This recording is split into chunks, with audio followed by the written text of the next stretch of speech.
Alright. Good morning. Good evening po sa inyo lahat dyan mga kaibigan. At dito tayo ngayon sa harapan ng bahay. At meron tayong tatanim. Ang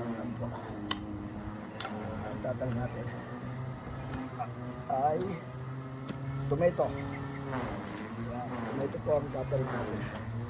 Buhukay tayo nito ng tatanim na ito.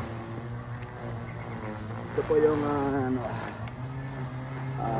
tawag dito, tomato, romaine tomato na tatanim natin. So apat na po ito, apat na puno ang tatanim natin. Ayan.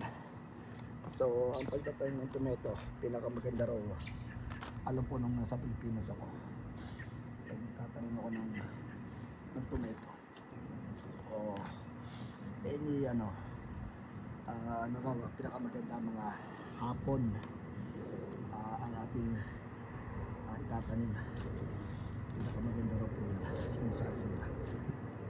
Yung basta mga kagaya ng pecha, alam ko pecha pagkahapon tinatanim po nila sa hapon para hindi masyadong mainit sa halaman. Ayan. So gagawin natin dito ay mga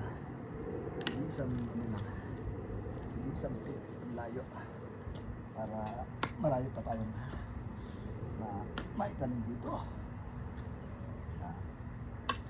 Kararating lang natin galing sa galaan, nag-liwalo po ng konti.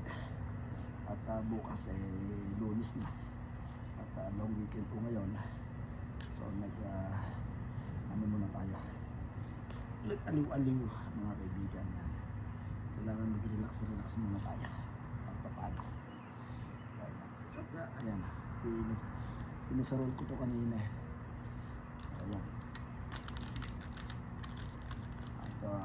tatanim natin ang pinakamaganda, mga malalim po ang ating pagtatamnan para siya maganda at ibay.